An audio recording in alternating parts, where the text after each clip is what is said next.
to the Upcycled Canada podcast. I'm Jennifer, and together with my husband Dave, we started with an idea, worked on it as a side hustle, and grew it into our first eco-friendly store. At Upcycled Canada, we repurpose, refinish, and reuse discarded items, giving them new life. Sit in on the conversation as we continue to grow from a small side hustle into something much more. Special guests will drop by and share their journey with you as well. This is the most eco-friendly small business podcast in your favorites. This is Upcycled Canada, where yesterday's items are reborn. Let's do this. Welcome to the podcast. I am on my phone here, just as I'm starting this great interview today. There's this website that I've found, wearemouttees.com, and I found out about Wear 'em Out Tees from being in a clubhouse room, of all things. And in this room on sustainability, they were sharing all about Wear 'em Out Tees. Wear 'em Out Tees. Wear 'em Out Tees. That was all I could hear about.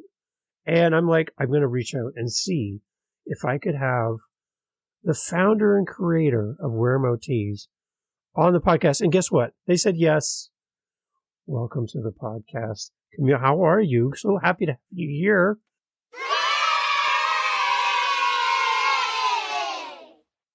Hello. Yes, we meet again. I know we've kind of tag teamed and touched bases a couple times, a couple of ways, but yeah, so phenomenal to be on your podcast. How exciting. Thanks for having me, Dave. This is amazing. It's like, again, when I heard people talk about you, you have a lot of fans, by the way. This one room, I think they talked about you. Man, that's amazing. They talked about you like for probably 20 minutes. And I'm like, I'm desperately doing a search. Incredible. So the message is getting out, and I'm so happy to be able to help share your message as well with our audience. So can you let everybody know a little bit where you are in the world? And let's do like the origin story of Wear 'em Out Tees. So first, where are you? Okay. Yeah. So we're located in Dallas, Texas, United States, and Wear 'em Out Tees started just a few years ago, and the whole premise behind the company is that we have enough clothing out there in the world that we don't need to continually be producing brand new clothing using the Earth's resources. We have enough clothing that if I believe if every single clothing manufacturer just stopped making clothes today, we would still all be very well clothed for the next at least, who knows, 100 years, because I don't know about you, Dave, but like others and like myself, I have things in my closet from 10 years ago, from 20 years ago, and so it's like, if we think of it that way, we really have enough clothing. So I wanted to start some type of business that would encourage people to really wear their clothes, wear them all the way out until they're just simply no good anymore. And so that's where the Wear 'em Out came from for the company name. It's a spectacular name, and it's a great visual as well. And there's one thing we talked a lot about in that clubhouse room, I'm going to go back to, they were really having a great conversation about fast fashion versus slow fashion. And as somebody who is in the learning mode, I learned a lot just listening to the conversation.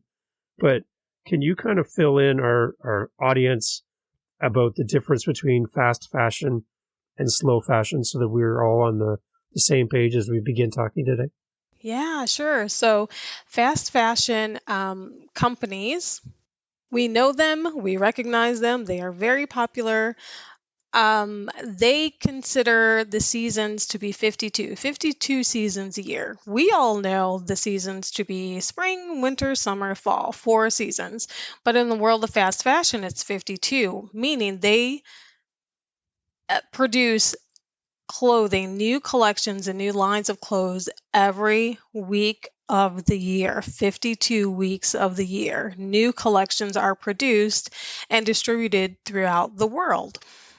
That is fast fashion. So it's almost we're taking a turn. So it's more about the producing of the fashion, producing of clothing, and getting it to you fast, quick, and in a hurry, and creating, okay, what's the next hottest thing that we're going to produce, not taking into consideration, okay, so once people have these items, or once these items have been produced, what happens to them in the end?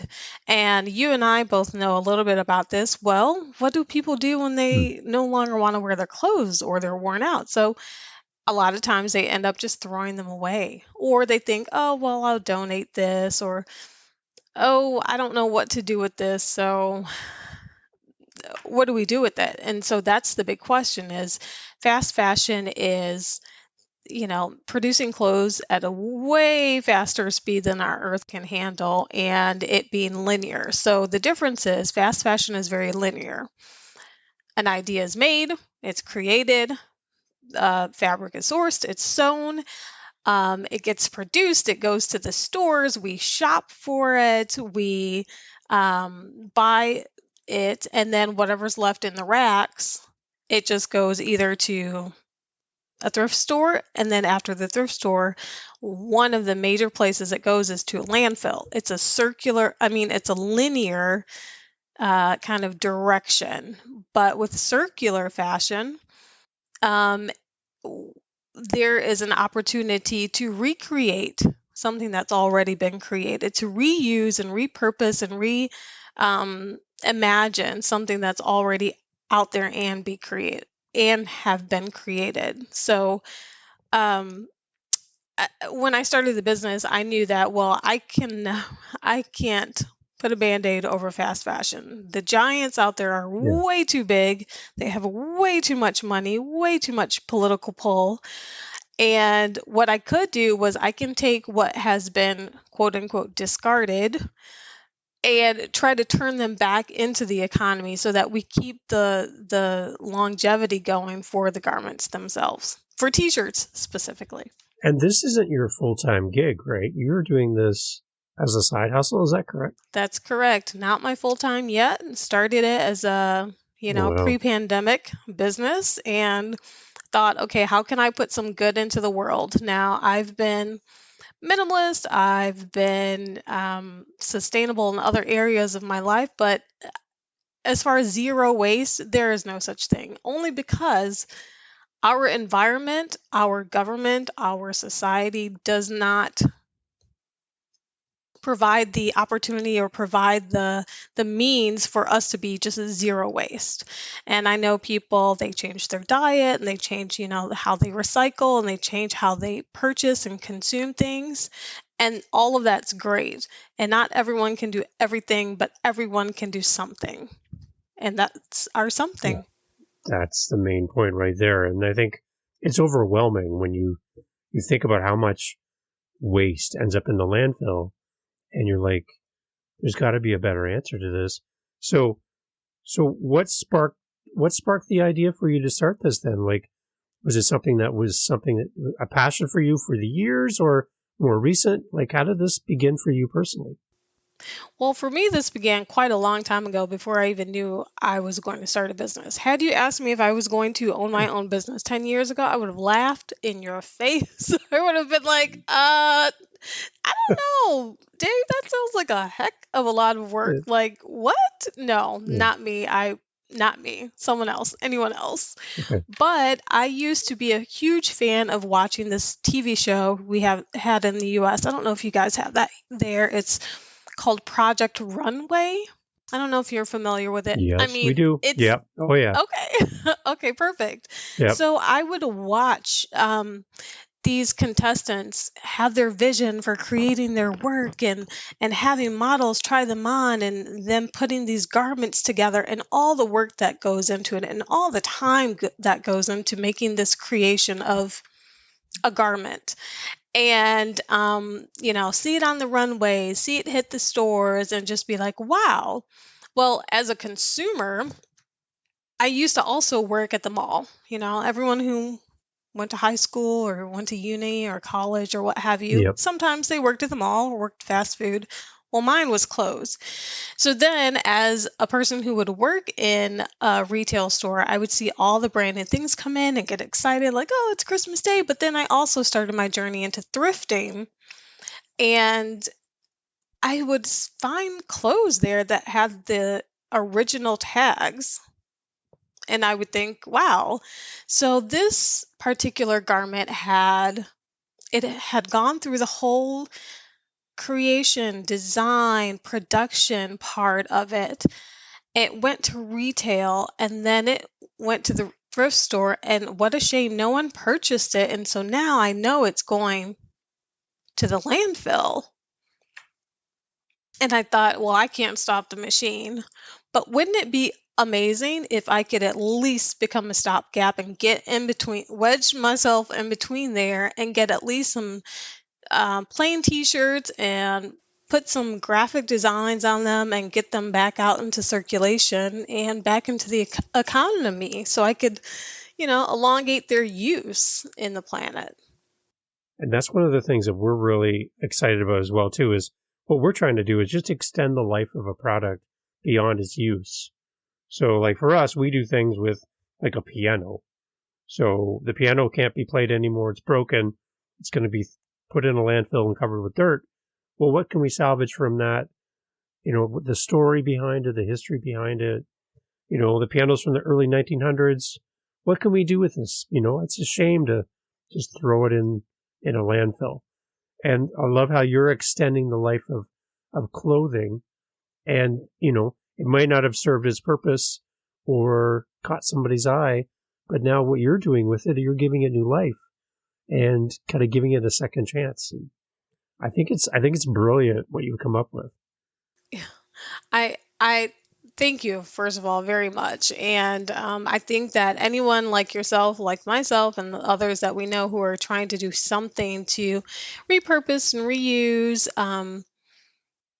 I think there are such amazing innovators out there. I don't consider myself to be a creative. I don't consider myself to be an artist, but I know what I like.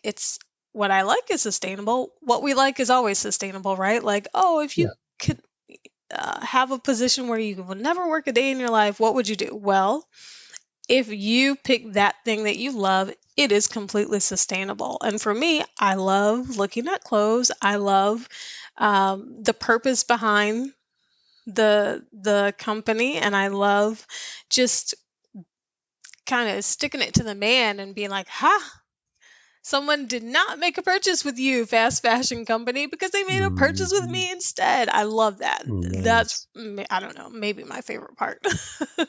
Okay, can you kind of let people in a little bit behind the curtain? How does this kind of work for your business? We shared earlier when we had like our pre-interview chat, you kind of gave me a little bit of a behind the scenes look. But can you kind of explain to people how a shirt ends up in your hands and kind of a little bit of the process behind what you do? Yeah, absolutely. So, up until this point, I am the sole, what would you say? I am the sole person who goes out and gets the inventory. So I go to thrift shops, secondhand shops, resale shops, and I'm looking for plain fronts, no design, no decor, no snaps, buttons, zips, sequins, t-shirts, cotton t-shirts, and they can be cotton blends. And I look at them, I check them out. I give them the once over, looking at the collars and the hems and, just quality checks. And then I add them to our inventory. So I'll bring them here, and I have a good size run, good collection of sizes. But the trick is I still have to measure every shirt, because that's another thing that has to do with fashion brands. Every brand has a different measuring stick. And a lot of times men don't know this, because men's pants, it's like, this is it. You're 32, 36 or what have you. So, and as far as shirts, medium, large, extra large, it's a very cookie cutter. But as far as women, we have just the types of tops we have are different. So different brands have different measuring tools. So a large in one size, one brand will be vastly different than a large in another brand. So I do have to also measure them, get them photographed, steam them, all the things, get them over to the printer, get the design put on them, and then get them photographed and up to the website. It's it's me right now, but Wow. we're growing. I'm putting it out there. We're growing. That's amazing. Where have your shirts, where have they ended up? Have you shipped them around to different, like within the U.S.? Are you in Canada? Where have your products ended up? So mostly just US. I mean, we do have some Okay. fans in Canada, but mostly US. And it's amazing when I see, you know, I don't know about you, Dave, but it never gets old to see a transaction or to know that someone purchased something from you in the first place, right? Because it's like maybe you never thought Yeah. you would be in the business you're in. And so when someone also values what it is that you do by making a purchase or by sharing your content on social media sites or by spreading the good word in the rooms that you're not in, it's also validating. And mostly, yeah, US, but we have the Canadians listening too, so that's amazing. Yeah, I'm right here. You're a new audience member. I love it. And again, I love how you mentioned how people talk about you when you're not in the room. Again, going back to the clubhouse room, when you were the topic of conversation, it's great when your customers value what you do and speak on your behalf. It confirms for you that you're on the right path, right? And that word of mouth marketing is so powerful. So to your credit, again, you caught our attention, and all of this happened because of what you're doing. So it must feel good. Like, and there's this thing, we do this little happy dance as small business owners. When somebody makes a purchase, we're just like, yeah, like we actually met our audience and we filled a need. So kudos to you. Like, people are talking about you, and I'm glad that I get to come on and share that back with you and let you know you're making a difference and people are noticing. So that's great. Thank you. Thank you so much for that. I thought this morning, you know what? I'm such a big cheerleader of people. I love to see people succeed. Like, honestly, Yeah. I love to see people succeed. And I sometimes spend time on social media, like cheering people on and saying, yes, you did it, or that's amazing.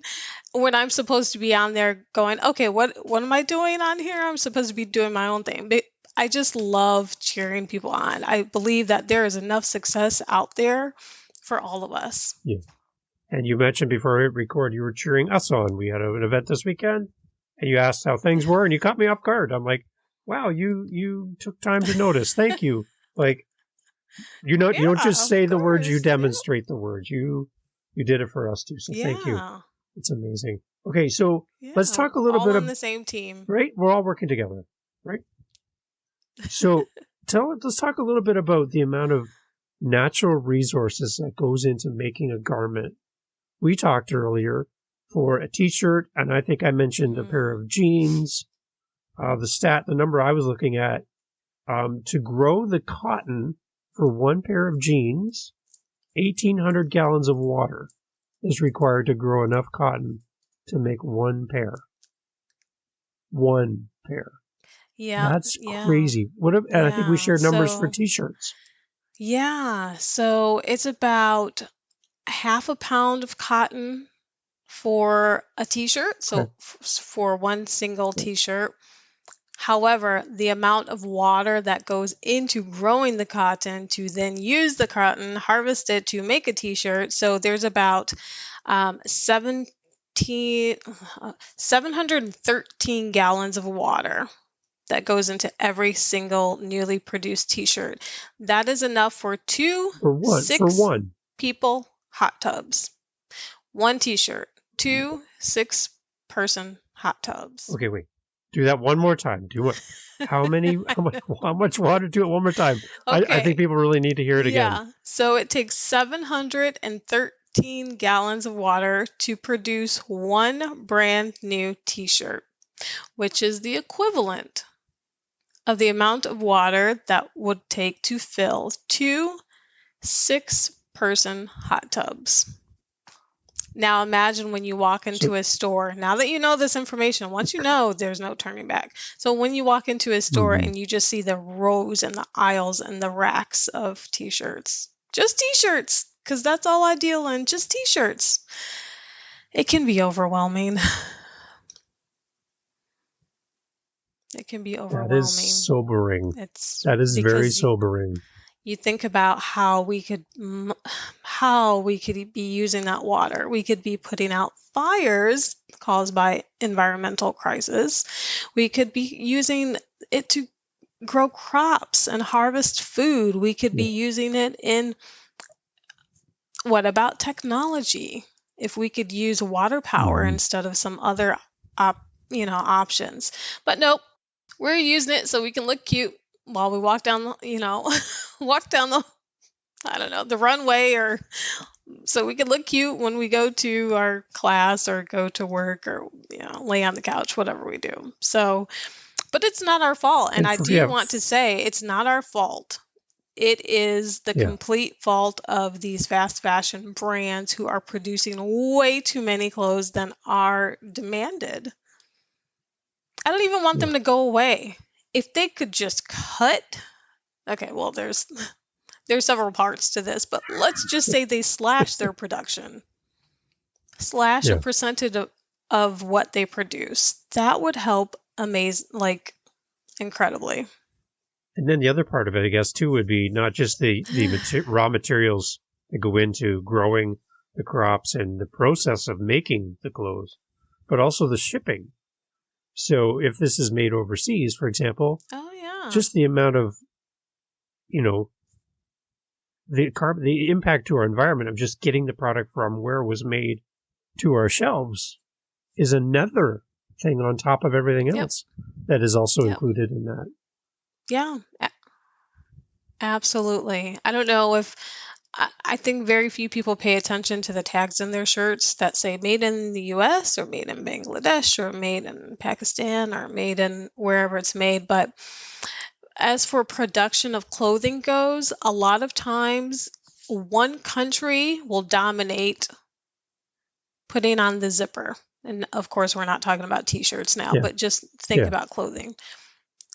A garment will go here to this country to get the zippers put in. It will be flown, shipped to another country to get the buttons put in. It will be flown to have the collars added. So your clothes are international, whether or not you know it.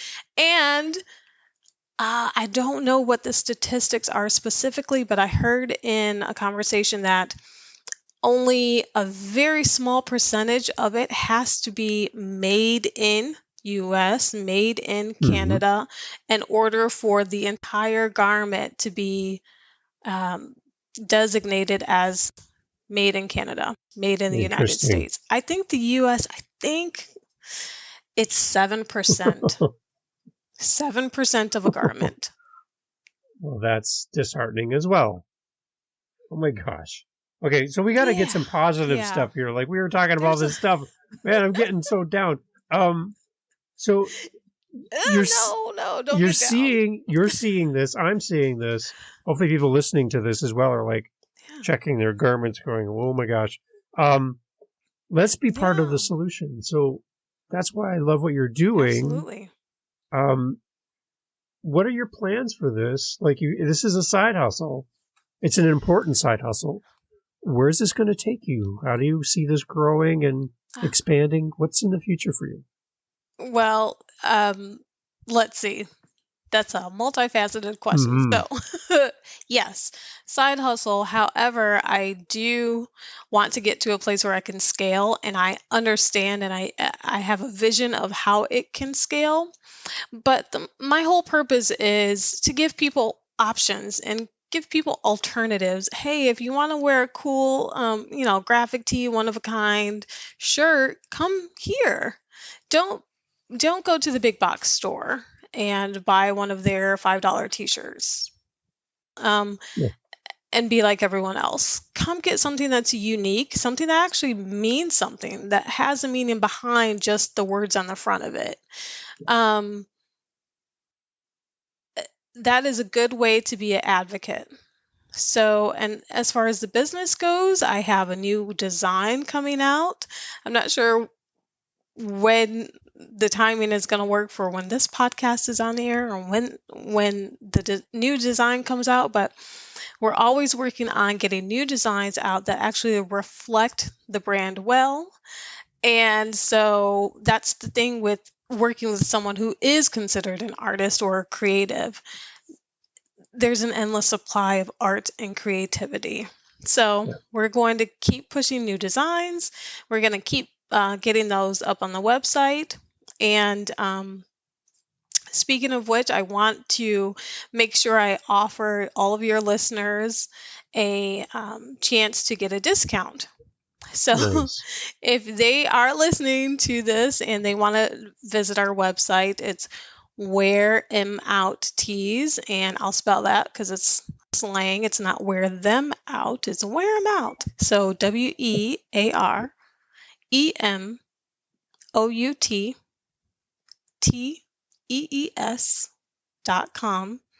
And they can throw a couple things in the cart, and if they use the code UCBOGO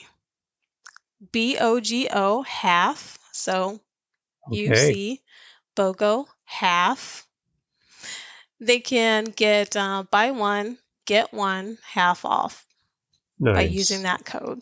So Beautiful. So, that's very gracious of you as well. So we're definitely going to put all that information in the show notes, because everybody, if they're on the treadmill at the gym right now, they're like, oh gosh, I don't have a pen. So they can go to the show For notes sure. and they can get that. That is very kind of you. Yeah. Thank you. Absolutely. So tell me about the website. What are we going to see when we show up there? I saw a measuring chart for your shirts.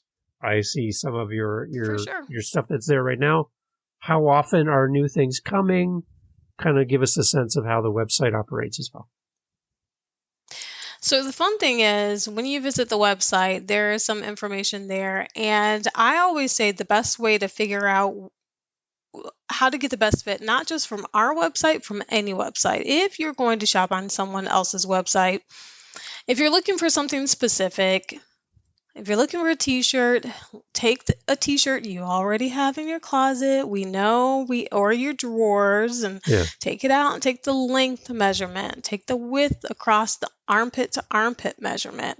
That way, when you're shopping online, you can have a better chance of knowing that what is going to come to your door is going to fit you well.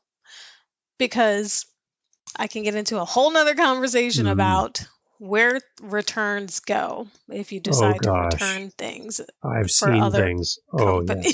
For other companies. So that's a whole nother conversation. So in order to make sure things fit you before you order them on the internet, is find something that fits you well in your closet already. Measure that.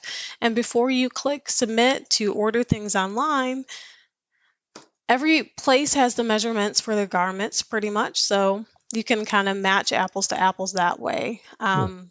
So as far as our website, every single shirt is different because the way I source them is a one-of-a-kind way that they're sourced. I don't just order a case of white t-shirts from China and they show up on the door and I slap a Wear 'em Out Tees logo on the front and then sell them as something that they're not. So they are thrifted, so every single shirt is different.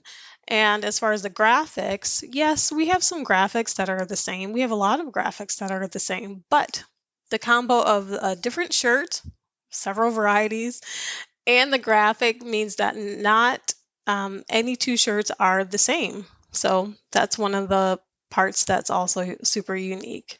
I love that. That is very unique. I'm glad we got to talk about that, because I think people coming to the website might just think that what I'm seeing is just an image of the 300 of them that you have waiting that are exactly the same as the one on the website. No, that's not the case.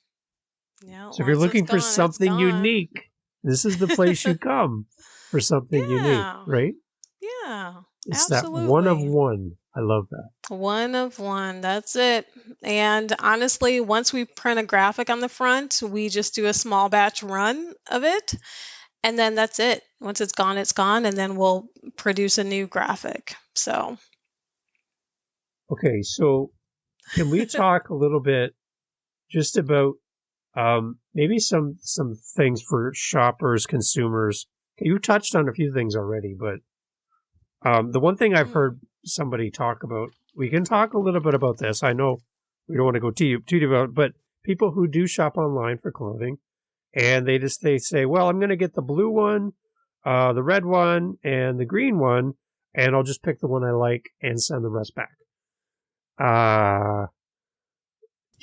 From your perspective, as an oh, Dave, expert we in don't have your time to talk area, about that. I know, We but don't have time. There's no time. the impacts, like, Oh, because gosh. some of these clothing items are not going to end up being Yeah. resold. They're going to come to your house, you'll look at them, and then send them back, and they will end up Yeah. where? Yep.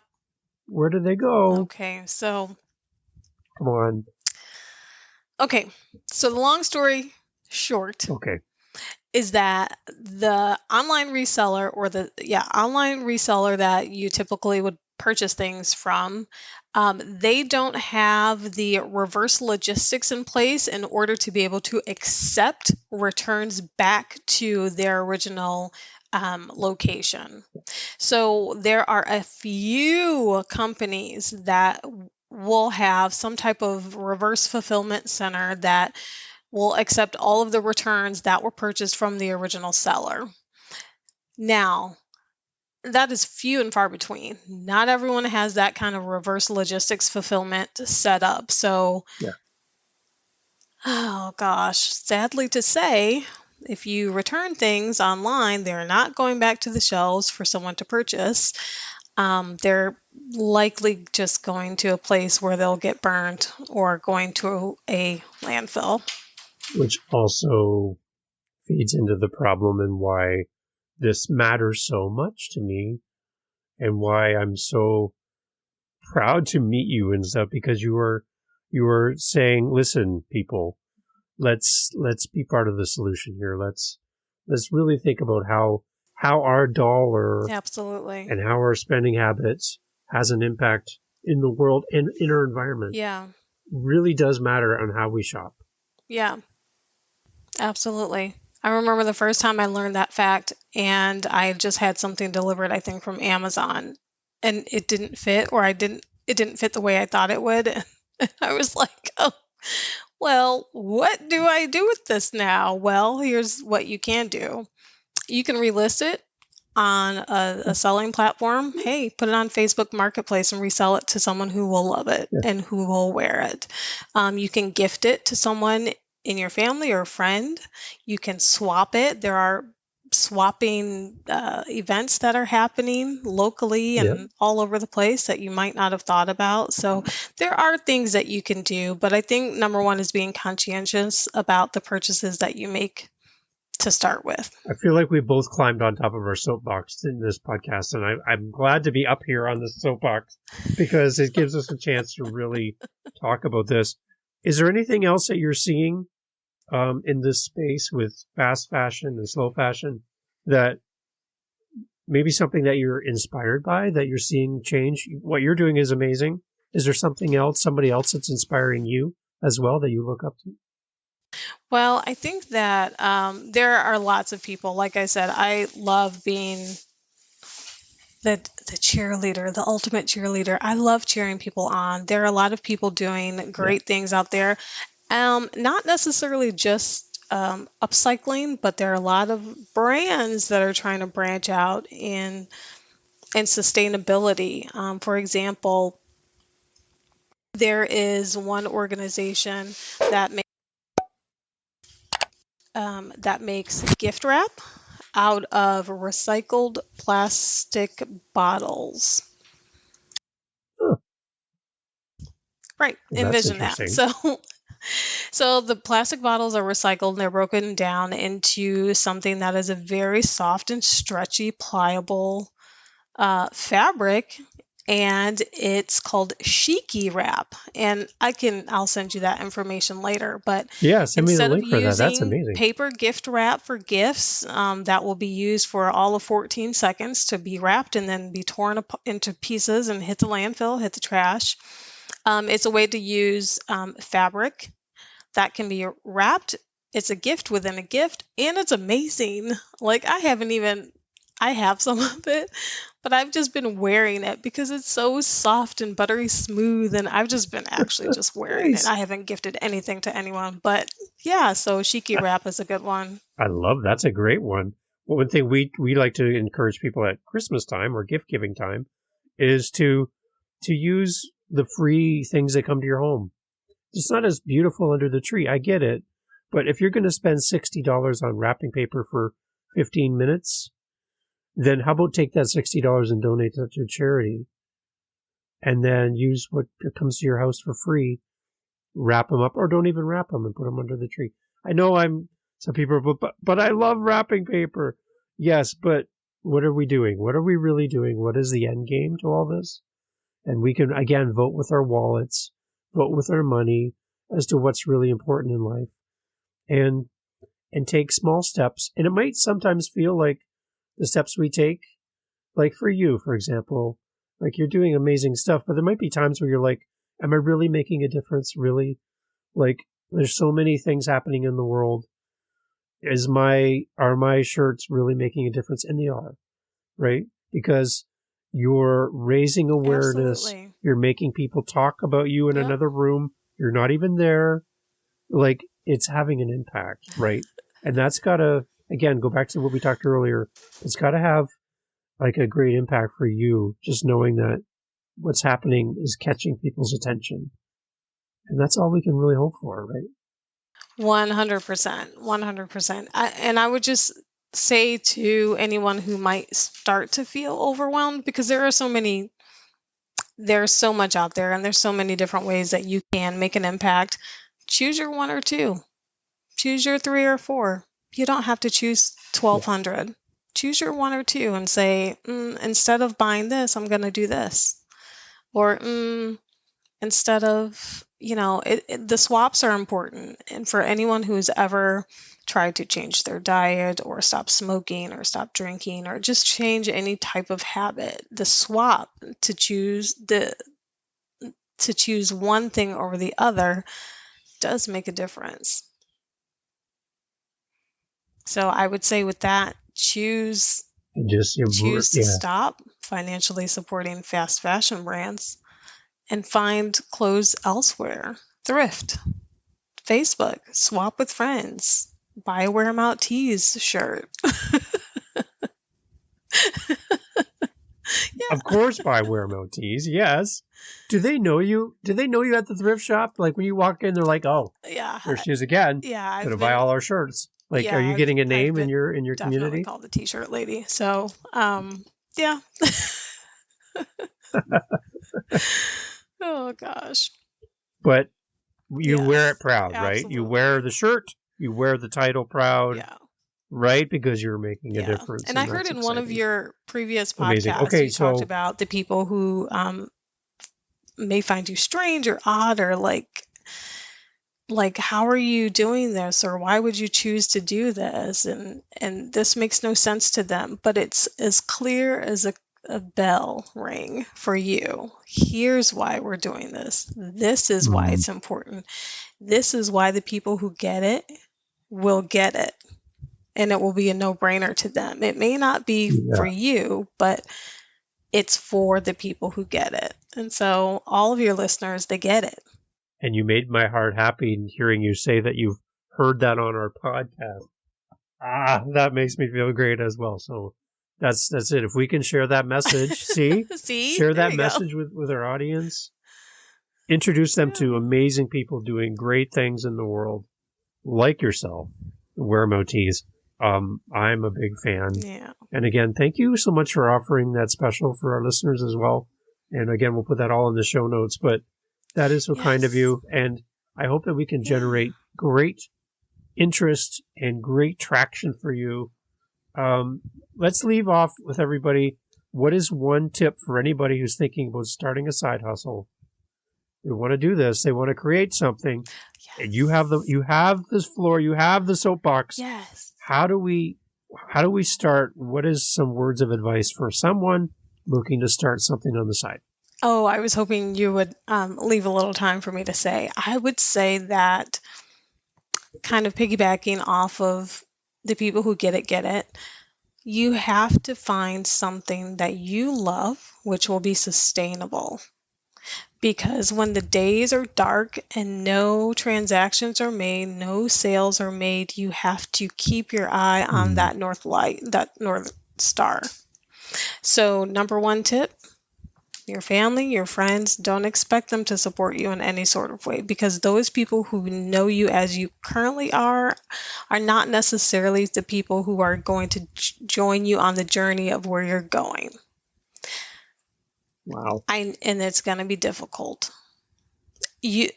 And I would say this also. You're not just going to sell to your family and friends, because think about how small your family and friends are.